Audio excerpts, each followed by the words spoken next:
আহমেদ ও তার পরিবারের মালিকানাধীন গোপালগঞ্জের savanna eco resort and natural park নিয়ন্ত্রণে নিয়েছে জেলা প্রশাসন। সম্পত্তিগুলো রিসিভার বা তত্ত্বাবধায়ক নিয়োগ দেওয়া হয়েছে। আদালতের নির্দেশে শুক্রবার রাতে পার্কটি জব্দের আদেশ বাস্তবায়ন করা হয়। পার্কের প্রধান ফটকের পাশে মাইকিং করে জেলা প্রশাসন ও দুর্নীতি দমন কমিশন যৌথভাবে এ ঘোষণা দেয়। এ সময় গোপালগঞ্জ জেলা প্রশাসকের পক্ষে সহকারী কমিশনার ভূমি, বাবলি শবনম দুদকের জেলা উপপরিচালক মোহাম্মদ মশিউর রহমান, সহকারী পরিচালক সোহরাব হোসেন সোহেল সহ অন্যান্য কর্মকর্তারা উপস্থিত ছিলেন। বাবলি শবনম বলেন, জেলা প্রশাসকের পক্ষ থেকে আদেশ কার্যকর করা হয়েছে। এখন থেকে এই সম্পত্তির তত্ত্বাবধায়ক জেলা প্রশাসক। এদিকে পার্কের কারণে জমি হারানো স্থানীয় মানুষও ক্ষুব্ধ, এলাকাবাসীও সেখানে জড়ো হন। তাদের আনন্দ উল্লাস করতে দেখা যায়। জানা গেছে 2015 থেকে 2020 সালে র্যাবের মহাপরিচালক এবং 2020 থেকে 2022 সাল পর্যন্ত আইজিপি থাকার সময় বেনজির আহমেদ গোপালগঞ্জ সদর উপজেলার বৈরাগী টোল গ্রামে 621 বিঘা জমির উপর গড়ে তোলেন savanna eco resort and natural park. এই রিসোর্ট ও পার্কের সব জমি হিন্দু সম্প্রদায়ের লোকজনের বলে দাবি স্থানীয় বাসিন্দাদের। তাদের ভাষ্য, ভয় দেখিয়ে জোর করে ও নানা কৌশলে জমি কেনা হলেও অনেক জমি দখল করা হয়েছে। পরে এসব বিষয়ে বিভিন্ন সংবাদ মাধ্যমে খবর এলে তদন্ত শুরু করে Dudok. Savannah eco resort and natural park সহ বিভিন্ন স্থাপনা জব্দের নির্দেশ দেন আদালত। নির্ভর সরকার হঠাৎ আজিজ বেনজিরকে নিয়ে বেকায়দায়। দ্বাদশ জাতীয় সংসদ নির্বাচন হওয়ার পর থেকে দেশের ভিতরে বিরোধী শিবির থেকে রাজনৈতিক কোনো চাপ দেখছে না আওয়ামী লীগ। দলটি টানা চতুর্থ দফার সরকার অনেকটা স্বস্তিতে ছিল, কিন্তু হঠাৎ করেই রাজনীতির বাইরে আজিজ আহমেদ ও বেনজির আহমেদের বিরুদ্ধে দুর্নীতির অভিযোগ ক্ষমতাসীনদের সেই স্বস্তি কিছুটা উদ্বেগে রূপ নিয়েছে। কারণ তারা দুজনেই সরকারে বিশেষ ঘনিষ্ঠ হিসেবে পরিচিত ছিলেন। দুটি বাহিনীর শীর্ষ পদে থাকার সময় তাদের দুজনের বিরুদ্ধে ক্ষমতা ব্যবহার করে দুর্নীতি করার অভিযোগ উঠেছিল। সাবেক সেনাপ্রধান আজিজ আহমেদের বিরুদ্ধে অভিযোগ হচ্ছে তিনি তার ভাইয়ের ভুয়া জাতীয় পরিচয়পত্র ও পাসপোর্ট তৈরিতে প্রভাব খাটিয়েছেন।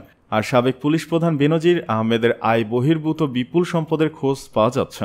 বিশেষ করে নির্বাচন হয়ে যাওয়ার 4.5 মাস পর সাবেক সেনাপ্রধান আজিজ আহমেদের উপর যুক্তরাষ্ট্র যে নিষেধাজ্ঞা দিয়েছে, এই ঘটনায় সরকারের প্রতি যুক্তরাষ্ট্রের মনোভাব নিয়ে ক্ষমতাসীনদের অনেকের মধ্যে নতুন করে সন্দেহ ও অস্বস্তি তৈরি হয়েছে। আওয়ামী লীগ নেতাদের কেউ কেউ মনে করেন আজিজ বেনজিরের ঘটনা সরকারের ভাবমূর্তিতে আঘাত করেছে, যা সরকারকে অনেকটাই বেকায়দায় ফেলেছে।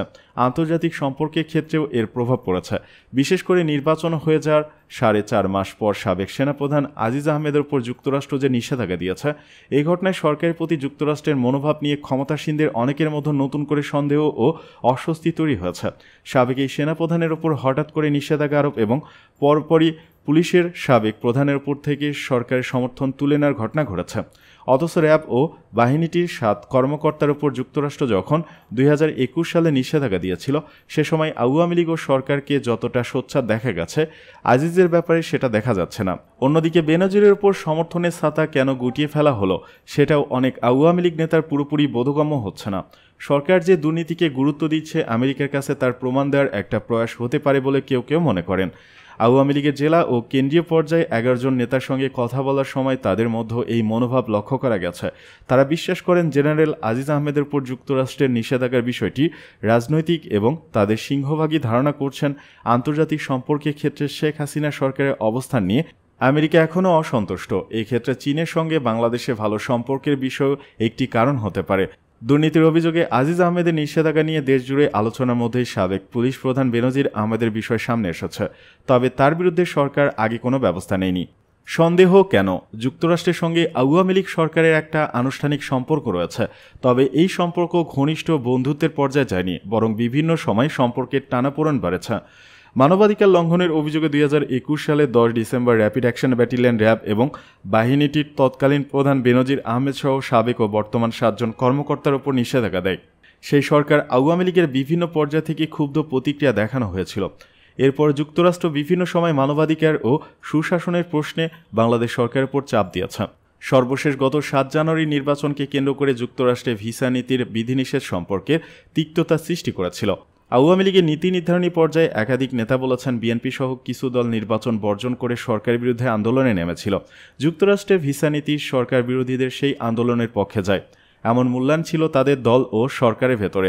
তবে নির্বাচনের পর গত কয়েক মাসে আওয়ামী লীগের ভেতর এক ধরনের স্বস্তি জন্ম নিয়েছিল যে সরকারের সঙ্গে আমেরিকানদের একটি বোঝাপড়া হয়ে গেছে।